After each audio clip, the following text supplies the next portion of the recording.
What's up, everybody? Dinner time here at the White House, and tonight we're cooking on the Blackstone again. Look at this baby. Man, I love this thing. We are cooking Philly cheesesteak. Philly cheesesteak, and it's going to be on these buns right here. It is going to be incredible. Stick around. I'm going to show you the process that I use here at the White House. Hey, welcome to Awesonominal Food. I'm so glad that you are here with us today, and today we're doing the Awesonominal Philly cheesesteak. So let's look at our grocery list. And so here's our grocery list. Today we have our buns and we have our sirloin steak. Sirloin that has been thinly sliced, and in the grocery store this will be called Milanese.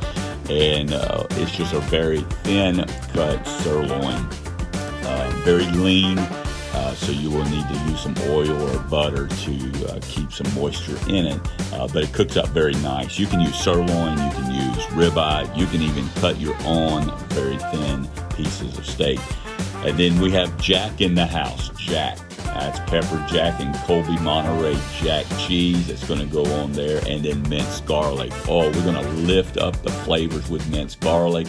And then we have the bell pepper and the yellow onion. My goodness. All right, so let's take our bread, and you can get your bread from the bakery, or you can go right down the bread aisle. This came from the bakery at a local grocery store, local market. I'm going to cut it open. Just open it up. I don't want to cut it all the way through because I want my meat to set right down in there. And then we are going to take this bell pepper. And this bell pepper right here, I'm just going to cut it around the core. Try to get it the least amount of seeds on the board. Now, I have to say something about seeds.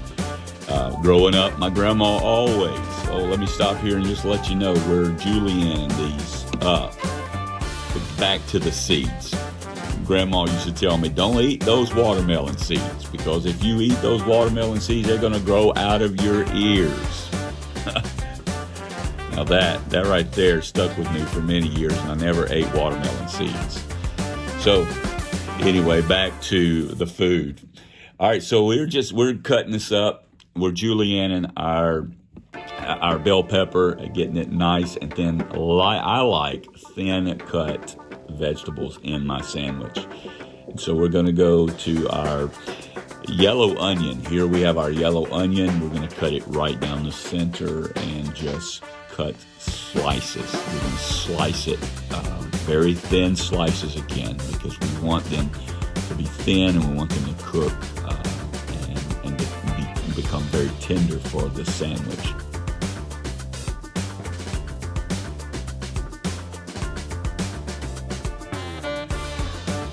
Real quick tip, always use a sharp knife in the kitchen. A dull knife is more dangerous than a sharp knife, and the reason being is because you have to put more force on a knife that's not sharp. And so sharpen that knife. The meat, we're going to take this meat, cutting it across the grain. That way it becomes a very tender bite. Everything cooks very tender, and it's just going to be some goodnesses. Oh, good. So now we're at the Blackstone. Blackstone Griddle is what we're using today. It's our weapon of choice, and we have some oil, and I'm using some avocado oil here. I'm going to put it on that griddle, and we're going to coat that griddle and get it nice and coated. And we do this so that we don't have some food sticking to our griddle. So now we're going to take our vegetables, and we're going to put some salt and pepper. I use 50-50 salt and pepper, mix it up, and use that. Use this quite a bit on the griddle and on the food that we cook on the griddle. And we're just going to stir this up, and as we stir it up, get it nice and caramelized, and then we're going to put it under the dome and squirt some water under it and basically keep the steam going. That way we can keep our vegetables nice and warm as we cook the meat. All right, so we're throwing that sirloin on, and we're getting it nice and cooked. so we're throwing that sirloin on, and we're gonna mix it up, throw it on that griddle, and we're just gonna stir it in. Oh yeah, you see what we're doing. We're stirring that in and just getting it nice and cooked down evenly. You want to cook it all evenly. And while I'm cooking mine, I'm chopping on it. And the reason being is just in case I have some pieces that are too big that are getting chopped down. All right, so we're going to hit that with some oil, again, moisture, and we're going to hit that with some salt and pepper mix. Oh, there it is, the garlic. We're going to take it up a notch. We're going to add some flavor. Bam. Okay. Boom. Bada bing. Whatever you want to say. Look at there. Look at our chickens. There they are.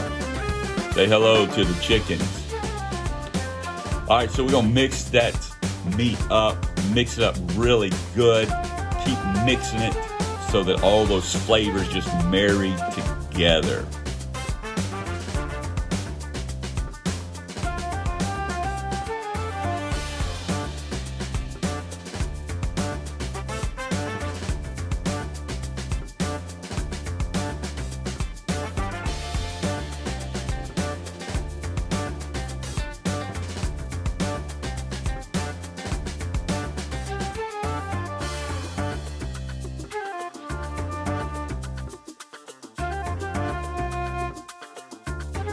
All right, now we're going to take everything and we're going to divide it up into three because I have 3 sandwiches, and we're going to divide it up into 3, separate everything, our vegetables, and then we're going to separate the meat into 3 sections because we're about to build this thing.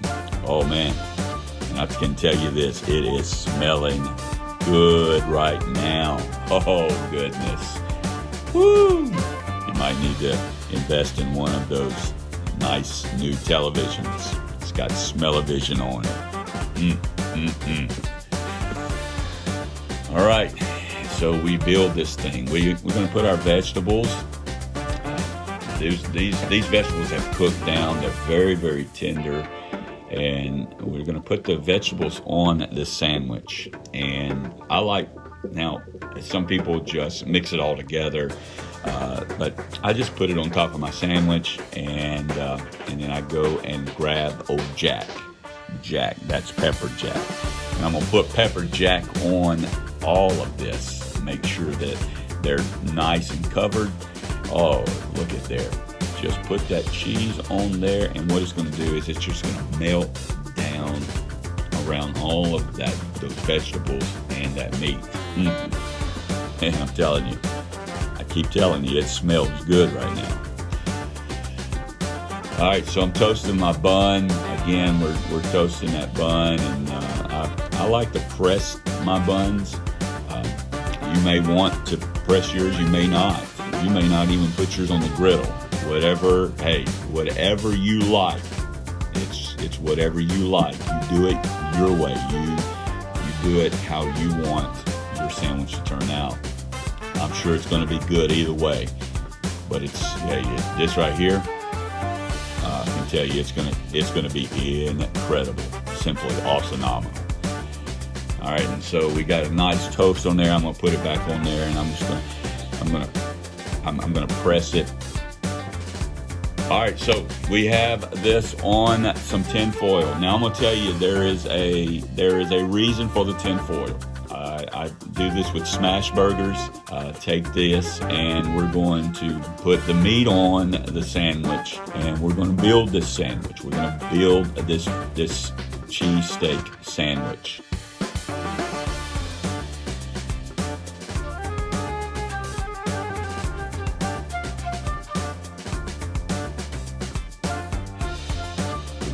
Fold it up like we're about to eat it, but we're not going to eat it yet. We're going to wrap it into this tin foil. And the reason we're wrapping it into the tin foil is going to lock in steam. That steam is going to create some moisture, and it's going to bring all of that sandwich together.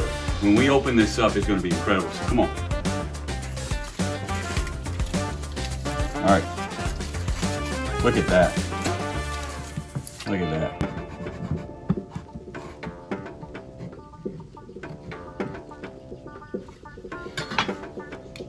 at that. Okay, we cut in this baby and it looks great, looks beautiful. There's only one way to get into this, and that is just go in with both elbows. I'm telling you, look how juicy this is.